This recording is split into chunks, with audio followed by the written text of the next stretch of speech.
यह कहानी एक ऐसे घने जंगल की है जहाँ तरह तरह के जानवर रहा करते थे, जैसे शेर, बाघ, हिरन, हाथी, बंदर। और वहीं उसी जंगल में रहता था एक भोला भाला सा गधा जिसका नाम था भोलू। वह दिन भर पेड़ों से अपने मालिक के साथ लकड़ियां पास ही के गांव तक पहुंचाता था। वह सीधा सादा था और किसी से बैर नहीं रखता था, लेकिन उसकी सबसे बड़ी कमजोरी ये थी कि वह बहुत बातूनी और भोला था। जो कोई भी उसे मीठी बात करता, वह उस पर तुरंत भरोसा कर लेता था। इसी जंगल में एक और चालाक जानवर रहता था। नाम था उसका बाबा टिल्लू। उसकी बुद्धि तेज, जीभ मीठी और मंशा हमेशा कुछ न कुछ पाने की रहती थी। एक दिन दोपहर के वक्त गधा नदी किनारे आराम कर रहा था। तभी वहां पर लोमड़ मुंह लटकाए हुए ऐसा आया जैसे कि मानो बहुत भूखा और कमजोर हो। वह आते ही गधे के पास ऐसा गिरा कि मानो जैसे सचमुच बहुत ही भूखा हो।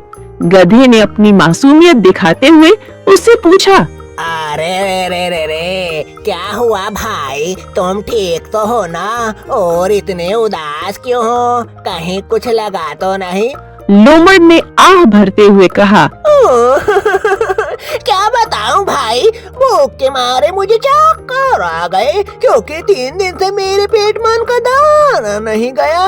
जंगल के सारे जानवर मुझसे डर करके भाग जाते हैं। अगर तुम मेरी मदद कर दो तो शायद मैं कुछ खा पाऊंगा। गधे का दिल पिघल गया और उसने कहा, अरे रे रे रे भाई, तुम चिंता मत करो, मैं गांव से लौटे बकू सब्जियां और फल ले आऊंगा, फिर हम दोनों साथ बैठ करके खाएंगे। लोमड़ की आंखों में चालाकी साफ चमक रही थी, पर उसने अपना मासूम चेहरा बनाते हुए कहा, शुक्रिया मेरे भाई, तुम सच में एक नेक दिल हो। कुछ समय बाद गधा ढेर सारी सब्जियां और फल लाया और दोनों ने मिलकर खूब खाए। उस दिन से दोनों की दोस्ती हो गई और वह अब रोज मिलते और खूब बातें करते। गधा अपनी सारी बातें लोमड़ से साझा करता कि कौन से खेत में मीठी घास है और कौन सा किसान कब काम पर आता है और कहां-कहां से सब्जियां मिल सकती हैं। एक दिन लोमड़ ने सोचा कि अरे ये गधा तो सोने का अंडा देने वाली मुर्गी है, उसके जरिए मैं गांव से तरह तरह का खाना भी मंगवा सकता हूँ। एक दिन लोमड़ ने कहा, गधे भाई, तुम इतने दिन से मेरी मदद कर रहे हो, अब वक्त आ चुका है कि मैं तुम्हें एक ऐसी जगह दिखाऊं जहां सबसे मीठे तरबूज और खरबूजे भी उगते हैं, जिसे देखने के बाद तुम्हारे मुंह में जरूर पानी आ जाएगा। उम्मीद है तुम्हें वो जगह पसंद आएगी। गधे की आंखें चमक उठी। उसने कहा, क्या कहा भाई? क्या सच कह रहे हो? देखो भाई, मजाक मत करो, मेरे मुंह में पानी आ रहा है भाई। क्या सच में ऐसी जगह है? लोमड़ ने मुस्कुराते हुए जवाब दिया, हाँ बिल्कुल है, लेकिन वहाँ एक खतरा भी है। क्या खतरा भाई? वहाँ एक बहुत खतरनाक शेर रहता है, जो बहुत ही खतरनाक है। अगर उसने हमें देख लिया तो मुश्किल भी हो सकती है, शायद वो हमें खा भी सकता है। गधे ने डरते हुए कहा, तो वहाँ जाना बिल्कुल भी ठीक नहीं है भाई। लोमड़ हंसकर बोला, लेकिन मेरे दिमाग में एक और सुपर आइडिया है। क्या आइडिया है भाई?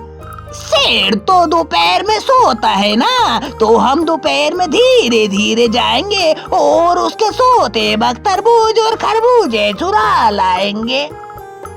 हाँ भाई, तुम सही कह रहे हो, शेर दोपहर में सोता है। तरबूज खरबूजे सुनते ही मेरे मुंह में पानी आ गया है।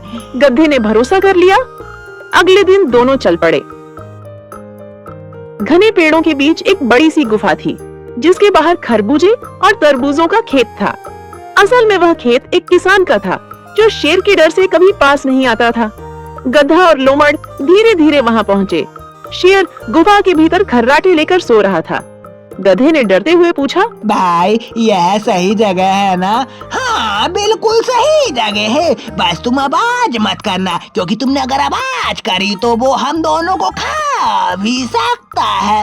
हाँ भाई, मैं बिल्कुल भी आवाज नहीं करूँगा।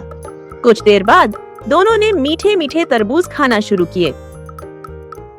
गधा तो इतना खुश हुआ कि वह जोर जोर से ढेंचू ढेंचू करने लगा। क्या स्वाद है बा भाई बा, मजा आ गया। लोमड़ ने डरते हुए कहा, अरे चुप रहो पगले, शेर जाग गए तो हमें मार कर खा जाएगा। चुप हो जाओ वरना शेर जाग जाएगा। पर गधे को तो बस स्वाद की ही धुन सवार थी। वह और जोर से ढेंचू ढेंचू करने लगा। इधर गुफा के अंदर सोता शेर हिलने लगा। उसने नींद में सुना कि कोई उसके पास जोर जोर से चिल्ला रहा है। शेर ने गुस्से से अपनी आंखें खोली और जोर से दहाड़ते हुए कहा, कौन है जो मेरी गुफा के बाहर शोर मचा रहा है? शेर की यह बात सुनकर लोमड़ ने तुरंत गधे से कहा, भागो गधे भाई, लगता है शेर जाग गया। क्या क्या कहा भाई? शेर जाग गया? हाँ शेर जाग गया और अब वो इधर ही आने वाला है, भागो। दोनों भागने लगते हैं। लोमड़ अपनी फुर्ती से पेड़ों में गुम हो गया, पर गधा भारी था, जल्द भाग नहीं पाया। शेर ने छलांग लगाई और गधे को पकड़ लिया। गधा डरते हुए बोला, महाराज मेरी कोई गलती न है महाराज, मैं तो बस मीठे मीठे तरबूजों के लालच में आ गया, मुझे माफ कर दो, मैं अब नहीं आऊंगा। शेर ने कहा, मैं तुम्हें माफ तो कर दूंगा, लेकिन लोमड़ कहाँ है? गधा डर के मारे सारा सच बताने लगता है।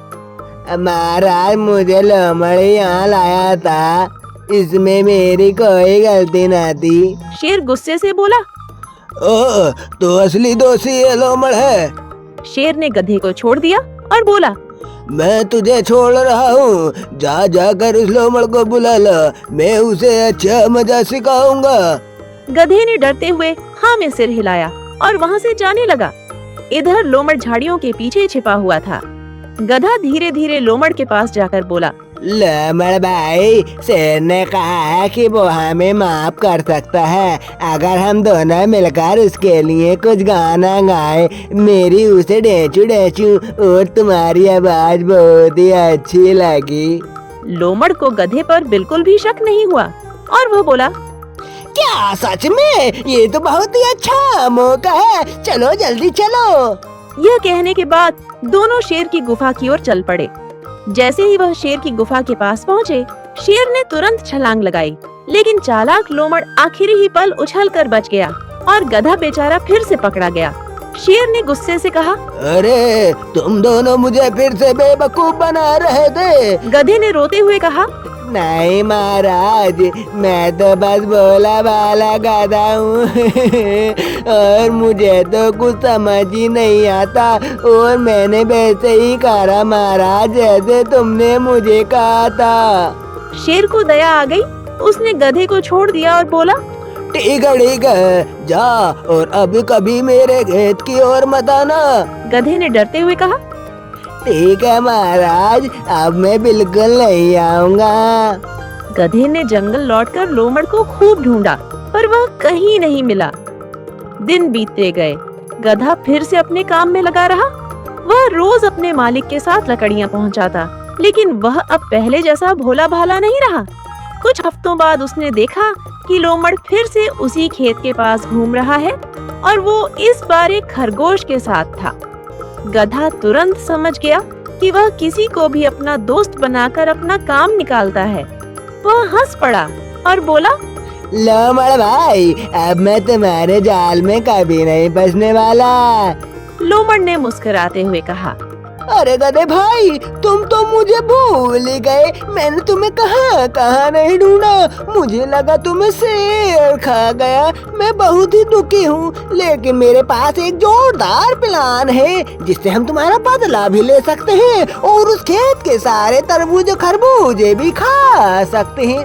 गधे ने गुस्से से कहा, अब मैं इतना भी मूर्ख नहीं हूँ कि मैं तुम्हारी मीठी मीठी बातों में आ जाऊँ और अपनी जान दांव पर लगाऊँ। हाँ। लोमड़ ने सोचा, अब ये भी किसी काम का नहीं रहा। मुझे किसी और को ढूंढना होगा जो मेरा काम निकाल सके। ये गधा तो वैसे भी मूर्ख है। चलो चल करके किसी और को ढूंढता हूँ।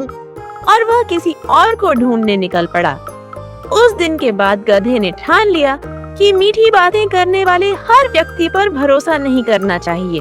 उसने गांव के दूसरे जानवरों को भी चेतावनी दी। लोमड़ जैसे चालाक जानवरों से दूर रहे, वह सबको कहता। धीरे धीरे वह सबका प्रिय बन गया, क्योंकि अब वह न केवल मेहनती था बल्कि समझदार भी बन चुका था।